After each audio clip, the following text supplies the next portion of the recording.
Bismillahirrahmanirrahim. Alhamdulillah wassalatu wassalamu ala Rasulillah wa ala alihi wa ashabihi wa man wala. La haula wa la quwwata illa billah, amma ba'du.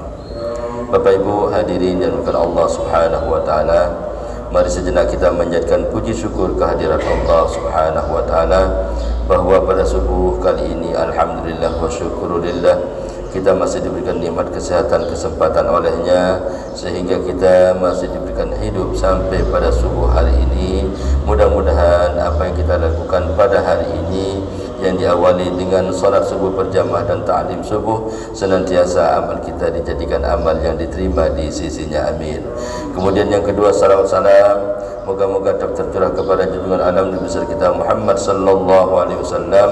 Semoga kelak di yaumil mahsyar kita semua mendapatkan syafaatil uzma dari baginda Rasulullah sallallahu alaihi wasallam, amin.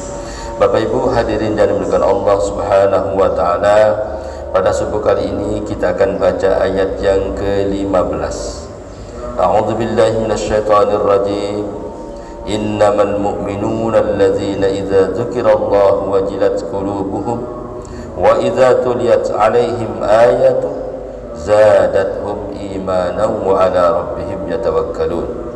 Sesungguhnya orang-orang yang beriman adalah mereka yang apabila disebut nama Allah Subhanahu wa taala di hadapannya, gemetarlah hati mereka dengan merenungkan keagungannya, dan apabila dibacakan kepada mereka ayat-ayatnya, bertambahlah iman mereka dan kepada Tuhan mereka bertawakal. Selanjutnya setelah menyebutkan sifat-sifat salat dan amalan-amalan mereka, Allah Subhanahu wa taala berfirman, inilah orang-orang yang benar-benar imannya, bagi mereka derajat-derajat yang tinggi dan ampunan dari Allah serta rezeki yang mulia.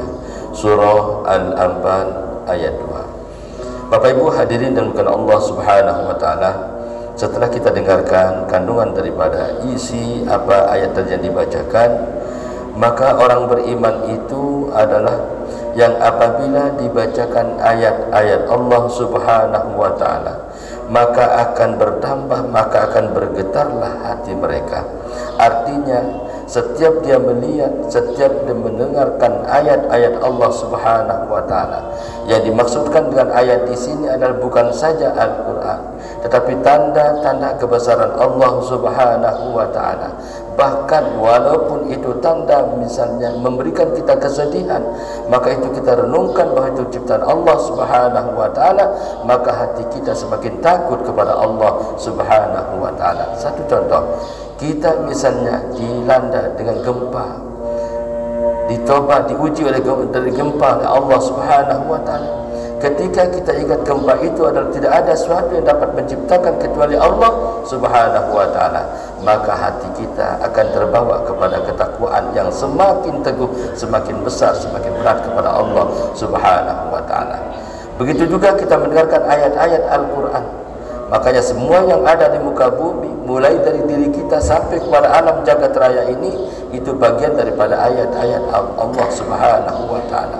Mata kita termasuk ayat Allah, kepala kita termasuk ayat Allah, tangan kita termasuk ayat Allah, kaki kita termasuk ayat Allah. Seluruh tubuh kita ini merupakan ayat-ayat daripada Allah Subhanahu wa taala. Nah, ketika kita renungkan itu semua, maka iman kita semakin besar, semakin bertambah kepada Allah, semakin gigih kita beribadah kepada Allah Subhanahu wa taala. Itulah maksud daripada ayat. Ketika kita mendengarkan orang-orang yang beriman itu mendengarkan ayat Allah, maka imannya semakin bertambah, hatinya akan bergetar. Nah, kemudian selanjutnya Allah Subhanahu wa taala akan menyebutkan sifat-sifat salat dan amalan-amalan mereka. Yang dinamakan dengan sifat-sifat salat adalah apa yang kita lakukan dalam gerakan salat itu, itulah amalan kita di atas dunia ini. Satu contoh misalnya, kita ditakdirkan untuk bersedekap. Ini apa maksudnya? Apa sifat daripada bersedekap? Supaya kita tidak saling mengganggu. Ketika kita menghadap membesarkan diri, menghadap kepada Allah Subhanahu wa taala, maka amanat sifat daripada amalan solat waktu kita berserkap itu artinya tidak kita saling mengganggu antara satu sama lain, tidak mengganggu dengan hal, tidak mengganggu dengan perkataan, tidak mengganggu dengan tingkah laku, tidak mengganggu dengan tata cara. Nah, itulah sebabnya kita diadakan untuk berserkap dalam solat. Kemudian hikmah yang kedua berserkap dalam solat supaya kita ingat akan kematian, bahwa kita akan seperti itu ketika kita diambil oleh Allah Subhanahu wa taala. Kemudian yang ketiga yang dapat kita petik dari ayat itu adalah hanya kepada Allah kita menyerahkan segala kehidupan kita, hanya kepada Allah kita berserah diri, hanya kepada Allah kita bertawakal. Allahus Samad, Allah tempat kita bergantung, Allah tempat kita meminta, bukan kepada siapa-siapa. Jadi apapun tingkah laku kita, apapun gerak-gerik kita, ini hanyalah ikhtiar.